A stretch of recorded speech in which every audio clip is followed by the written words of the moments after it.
Malevolence is essentially a Freudian study of nature versus nurture. Whether we're born serial killers or we're created based on our environment. And this is an exploration of the latter.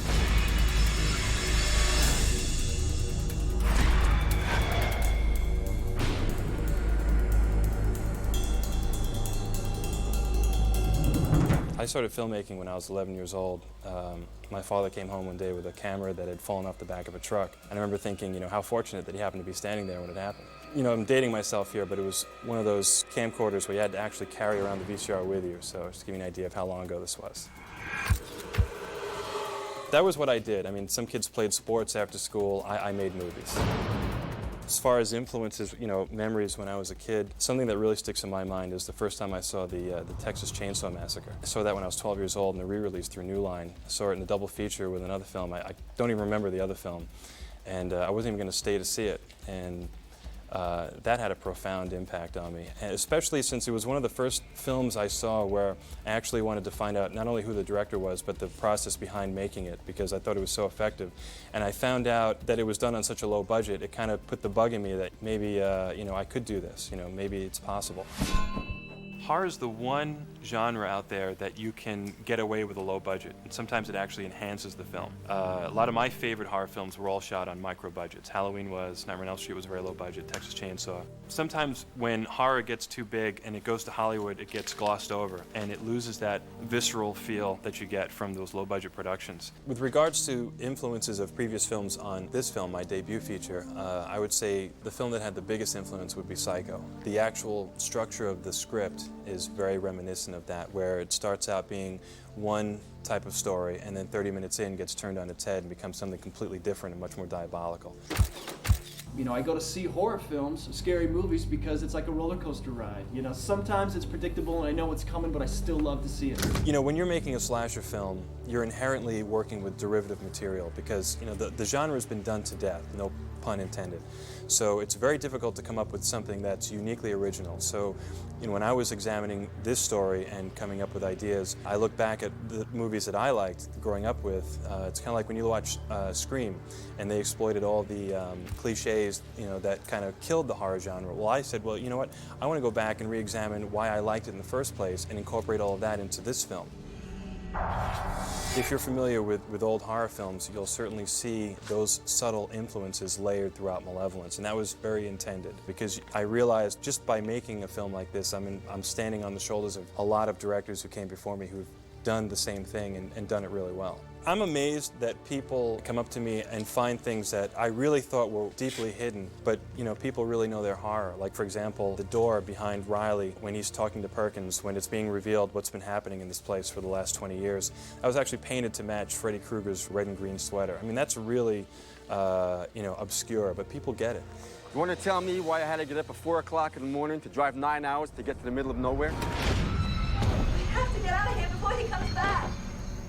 The first thing we did was we tried shopping around the script, and even though we got good responses from people, it didn't really convince anyone to hand us over any money. So what we did was we went out and shot a preliminary trailer. We did everything in one day and cut it together. And film's a visual medium, so obviously when you show somebody exactly what you're planning on doing, it kind of gives them a better idea of what to expect.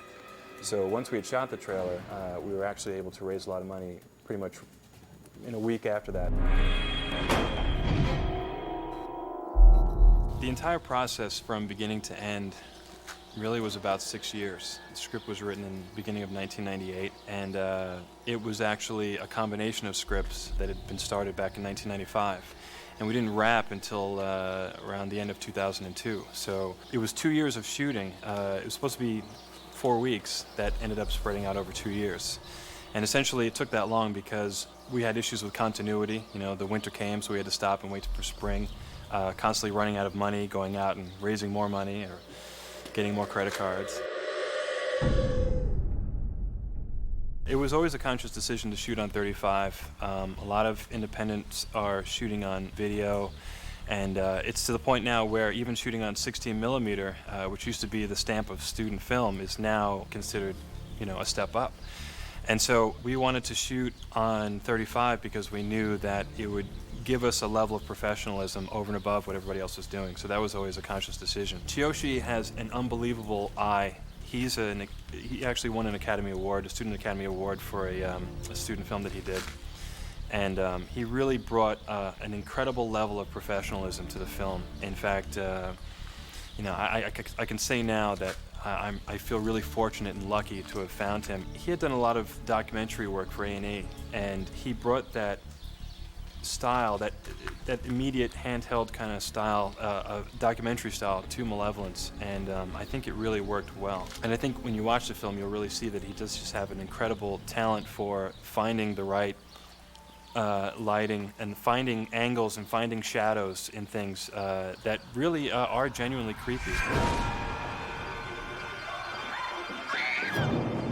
A lot of people ask, how can you shoot on 35 with such a minuscule budget? And basically what we did was we took 1 or 2 takes per scene. It's a very dangerous way to make a film, and we were fortunate enough to have fantastic actors who were able to pull it off. We did a lot of rehearsal to make sure that they were prepared.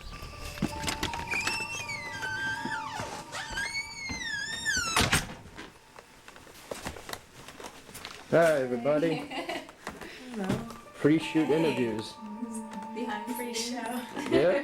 What's your name? Samantha. And who you playing? Samantha. Playing? Samantha. Your real name is Samantha and you're playing Samantha? Yeah. Well, that works pretty It good. does. It works really well. And you? My name's Heather. What's yours? Jay. Hi, Jay. How's it going? Are you playing Heather also? No, I'm playing Marilyn. Marilyn? Yeah. I can't find enough superlatives to describe the cast that we worked with, from Samantha Dark, Heather McGee, Courtney Bertolone, Richard Glover, Keith Chambers. One thing with Keith Chambers is there's a scene where I got to drag him into this field, man, and I had to drag him over and over and over and over again. So my only hope is that there's another dragging scene in part 2 that it's Courtney and not Keith. Courtney Bertolone really surprised me. She's actually my niece, and when I originally wrote the script, I kind of wrote it around her personality. So when you see her on screen, that's her. That's the way she is. She's a tomboy. You know, she's the kind of person who would pick up a bat and swing it at a killer who was attacking her mother. So I didn't really stretch that at all, and I think she did a phenomenal job. Richard Glover was a real daredevil. Talk about putting in 110%. I mean, for example, there's a scene where we have to break a chair over the killer's back. So Richard jumped in and said, hey, let me do it. And he actually let us break an actual chair over his back. I was holding him, and I just see this chair coming at him, and I'm like, this is going to leave a mark, Rick. I mean, when you see that on film, that really hurt. I mean, he didn't walk around for about a day after that. 2 minutes of your life. We can pay off the note, take what's left, and head south. I spent the first half of this film a lot with Heather McGee. We were doing a lot of our scenes right in the beginning, and Heather was fantastic. She was sort of our chauffeur. She was one of the only actors on the set that had a car. So we got to know each other very well, very quickly, and obviously playing boyfriend, girlfriend. You know, we were just always together. Help! Help me! Help! Shut up! Samantha, she was a lot of fun. I had to tip my hat off to her, someone who can say duct tape like that for days or weeks over and over again, and I'm picking her up and squeezing her and yelling her and chucking her, and you know, she was a trooper. The original killer, the guy who plays Graham Sutter, who's the owner of this place, was played by David Guida, who actually lived in the location of the hideout house. Not only was he in the film, but the boy who plays Martin Bristol at age 6 was his actual son. And it was just really convenient that he happened to look almost exactly like our killer, who was played by Jay Cohen. So that worked out really well. As a matter of fact, his wife also made it into the film. You know, when it's low budget, you just use what you can get. Exactly. And not to take anything away from performance, which I thought was great. She played Sally in the stands at the baseball stadium. She yours? Yes. What's her name? Courtney. We had casting sessions for about 2 months in the heart of Manhattan. We'd actually cast everybody except for the lead actor for Julian. I saw the audition for Malevolence in backstage. I submitted for it, and then I got an appointment, and then I couldn't make it for some reason. As a matter of fact, one of the only people who missed their audition was this guy named Brandon Johnson. And Oops. we had completely just blown him off and didn't think anything about it. And we were actually about to sign a different actor when Brandon remembered that he had an appointment and gave us a call. No. Isn't that what happened? No, that's not what happened. I had another job, and I couldn't make it. Come on. That's what happened. Son of a bitch! Maybe it's all we got. I watched them empty a safe plus 4 drawers. It should be 10 times the amount. It's gotta still be here. When I did show up for the audition, they had the trailer there, and I got a chance to see it, so I kind of had an idea, sort of what I was getting into, and yet I did not have an idea what I was getting into, but I was able to see that, like, okay, it seems pretty legit, you know, these guys are serious about what they're doing.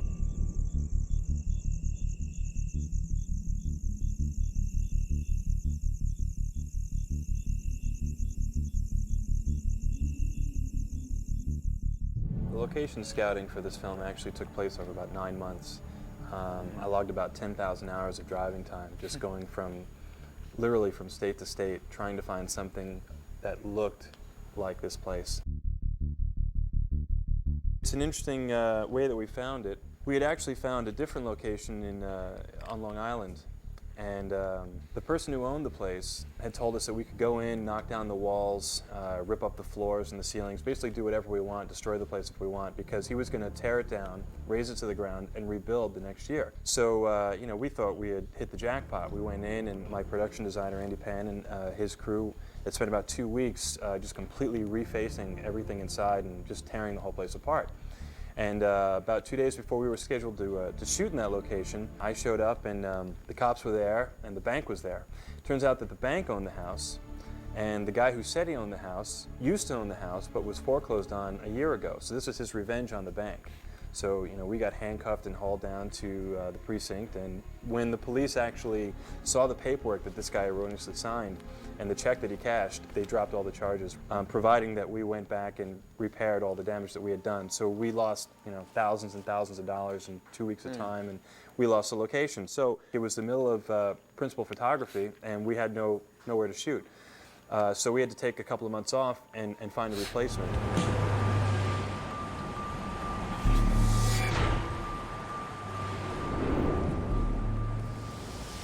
One of the reasons we chose Allentown as a location is it's got a very unique blend of architecture here. It's kind of like the town that time forgot. You know, you can shoot here and really, except for the cars driving by, you really just have no idea what year you're in. And it was a trip to come to Allentown because I remember being a young boy growing up in Minnesota and listening to the song Allentown by Billy Joel. And going, oh, what do you know, I'm actually in Allentown. It does exist. This is sort of a street and town that time sort of forgotten, and not too much has changed, and it could kind of go both ways in terms of what time period it is. Sometimes you'll see more modern cars or something, you know, it's a mixture, so it kind of worked out for us.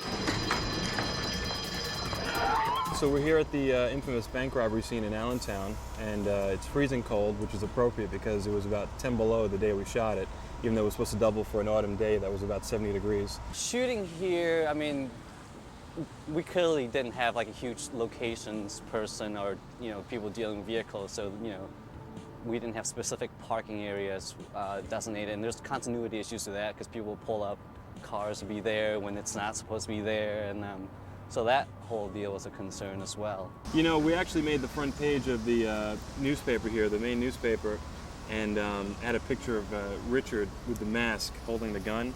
And a lot of people actually mistakenly thought that the bank had actually been robbed. It's awesome. Because I don't think they make too many movies here in downtown Allentown.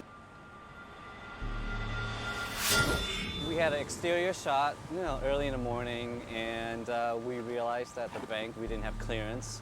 So pretty much I had a half an hour to cover up what the bank was. You know, I didn't have a huge kit. I just had just some corrugated plastic, which I was cutting and scoring on the sidewalk, and double sticking everything, you know, covering ATM machines to large signs. One of the challenges of shooting here was that we only got permission from some of the stores to show on film. So it had to be, really cut frenetically because we had to make sure that we excised out anybody who didn't want to be on camera. So when you see them running, that's why it kind of jumps around a lot, because we get to a certain point where we say, oh wait, this guy doesn't want us on film, so we'd have to cut right here, then cut back. So that was very difficult. That was challenging, but I think it actually added to the scene. It makes it a little more jumpy, a little more exciting. We shot in several places here. We shot in Bethlehem, which is famous for the steel mills. So the drive to the bank, you can see the steel mills in the background. So we kind of lucked out that we were able to get that on film. Just getting here alone, the car, I drove the car, actually. I think who was with me? Maybe Richard Glover was with me in the car, but I called it the Beast, and the Beast made it from Long Island to Allentown, and then when we got here, the engine exploded. Luckily, we were able to get the car in the location where we had to shoot the scene, but then after that, we had to put it up on some kind of a lift. And I remember Tsuyoshi, the DP, at times climbing outside of the car, being taped to it, and then shooting it from the outside as we were just cruising through different parts of Allentown. So that was a trip. That was crazy. He's not gonna make it.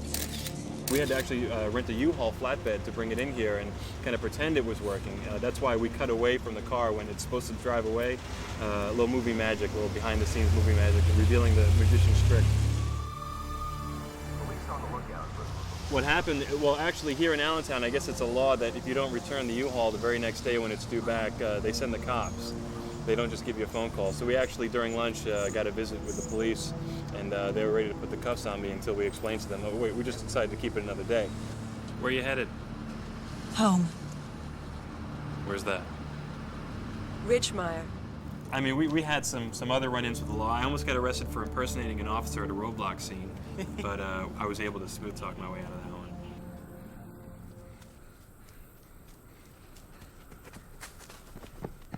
This location, I don't know. I don't know if it was only me that felt it, but it was really eerie. What I got jazzed about when we came to this location for the Slaughterhouse, and I thought the more I started to see the authenticity of the locations that we were going to be using, that really helps me as an actor. You're able to play the environment, and so that really added to the tone and where I was coming from. I don't think they really were aware of the fact that when I told them that the film took place in a slaughterhouse, it'd actually be going to an actual slaughterhouse. Yeah. Malevolence was the first shoot it ever had, and Steve said it was an ideal location.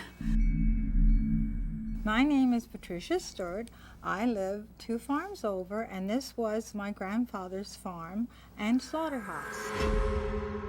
When I got here, I was like a kid in a candy store. Like the little kid came out in me, and I was running around and finding stuff. And I ended up bringing back a ledger book that I'd found digging around in here, which I gave to Steve, which we used in the film.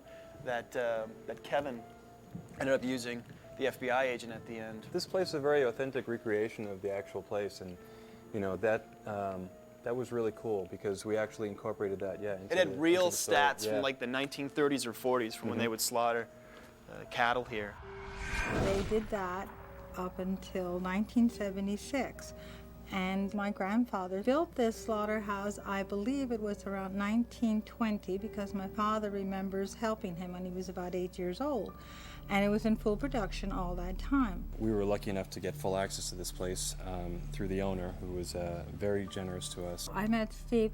He was back at the Rising Sun property, which I sold to a Kevin Schmidt, a Carl Schmidt. Kevin's his brother, the banker, Carl Schmidt. And I sold it to him, and evidently they were back there and they saw the car that was in the scene for the car chase. And they asked him if he knew anybody that had an old property, and he said no. Subsequently, he remembered, and he knocked on the door and told him, yes, you can, he has an ideal place, and it turned out it was the ideal place. When Steve saw it, he liked it. All the stuff that was originally here is still here. All the hooks, the wires, the dirty, bloody smocks, and the boots and the gloves, it's all still intact, and it's really foul. So you got to be really careful walking through this place. It was all worth it, because this place is it's just a horror director's dream. A lot of the elements that we found here were kind of incorporated into the story. Originally, the script called for an actual working slaughterhouse, and we had investigated some factories and burnt-out buildings that we thought we could mock up to look like one. So you can imagine how excited we were when we were able to find an actual previously working slaughterhouse completely fully intact. Well, not that it's actually intact. I mean, the place is falling down around us, but you've got the furnaces over there. You've got the the pulleys for the hooks running above us. You can actually still, if you pan up to the ceilings, you can actually see the fat from the animals that were killed is actually dried onto the ceilings. And it's an unbelievable, like I said, there's a stench of death in this place.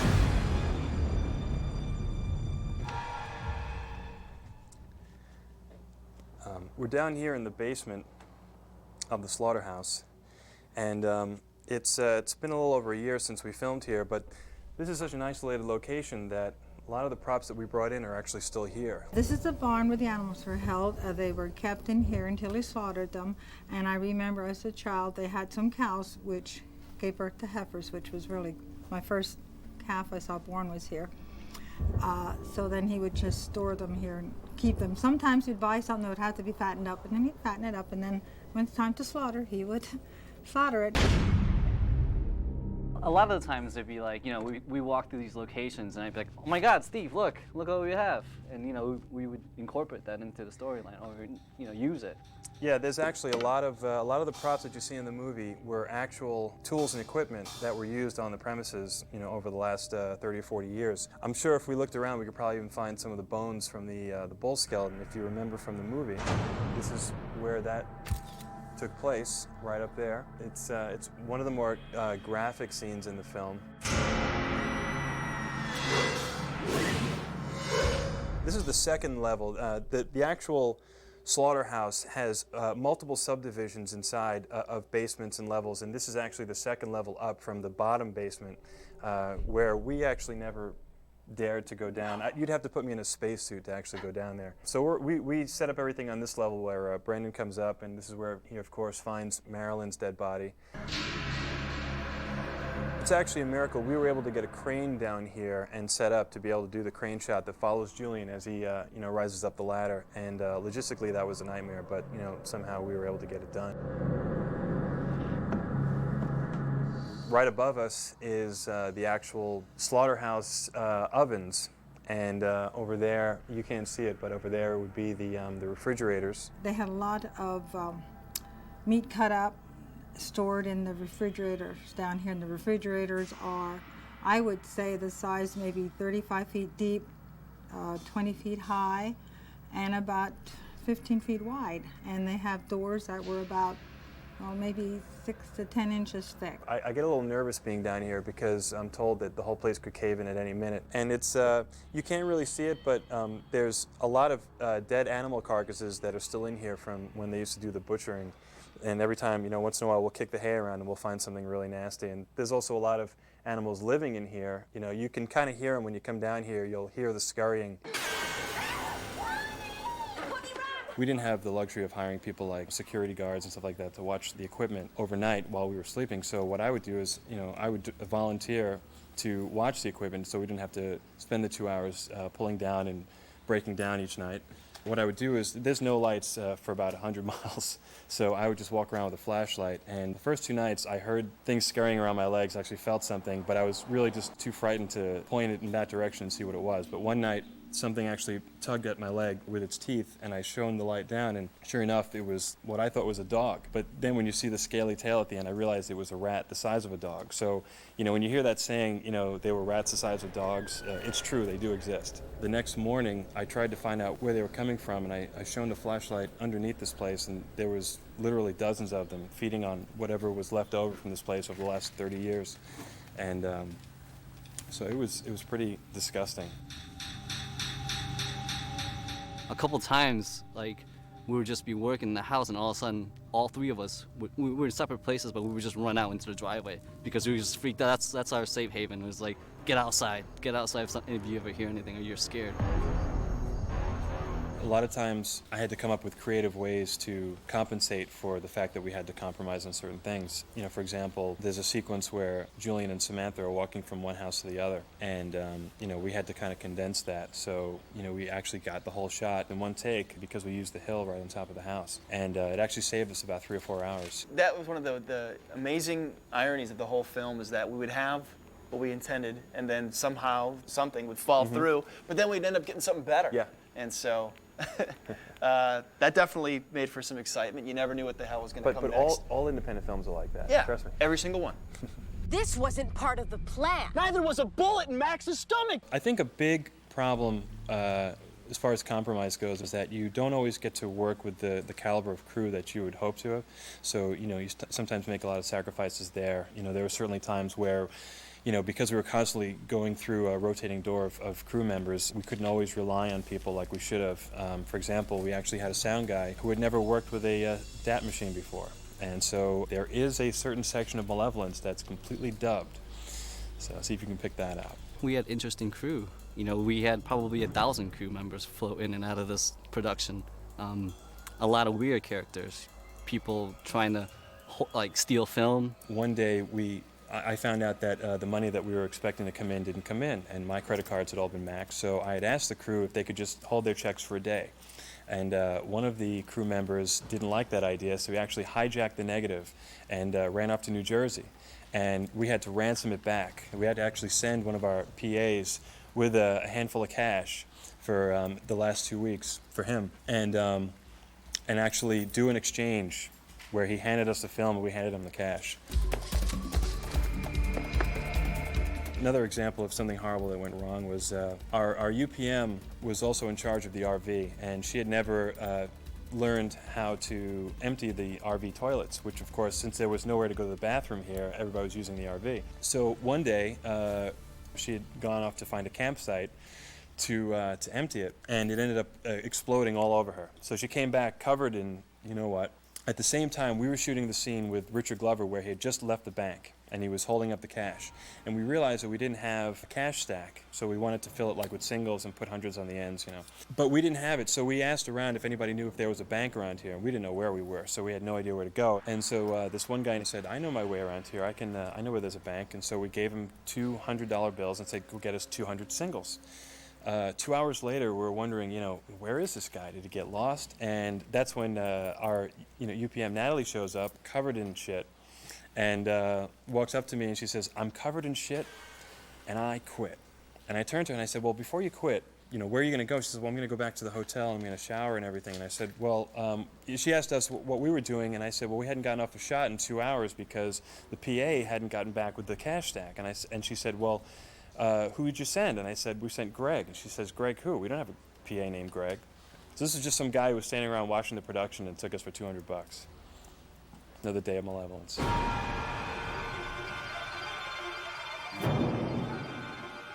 Post-production, that's where the fun really began. At the time, I was living in a one-bedroom apartment with my wife. We had a small section of the house, you know, that was my studio. You know, so things like even doing ADR and looping, I actually had one of the actors standing in my closet, so we would, you know, remove the reverberation in the room.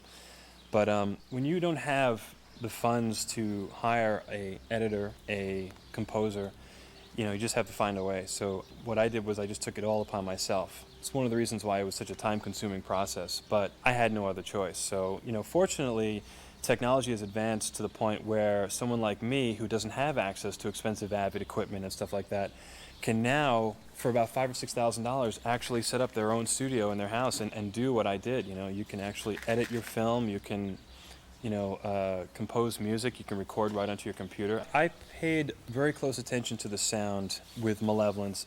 I'm a believer that music really makes the movie. You know, film is a marriage of, you know, picture and sound, and I think a lot of directors really overlook the power of the soundtrack and in their films. And I really feel like it can be a huge enhancement to the overall presentation. And I think with Malevolence, it really adds a whole nother dimension to the film. It's almost like another character in the movie. I have a background in musical theory. I don't really consider myself a musician. I play piano, but I don't really consider myself a composer. And again, I composed the score because I couldn't hire a composer to do it. The fact that he was able to write it and create it in a room all alone by himself is you put a lot of hard work into it, and it really pays off, and it's amazing when you hear it in the theater. The music was composed over a couple of months using Kurzweil and a Korg, Triton, and a couple of other samplers, and it's amazing. Sampling technology today is just it really allows you to sound a lot bigger than you are. You can actually sound like you're working with a symphonic orchestra. So it's really incredible what you can do now with basic tools. The thing about independent filmmaking to me is it's all about persistence. If you set a goal for yourself, there's a lot of obstacles along the way, and there's so many things that can derail you from completing this goal. But if you stick with it and you're determined, anything is possible. I mean, we encountered so many problems and obstacles and issues with this film that I really at some point believed it would never get finished. But I always knew this is what I wanted to do, so I always knew that at some point I would complete it, and I'm really glad I did, because the rewards are incredible. It's there's no feeling like actually sitting there with an audience and watching your work, and it's worth it. It's worth the struggle.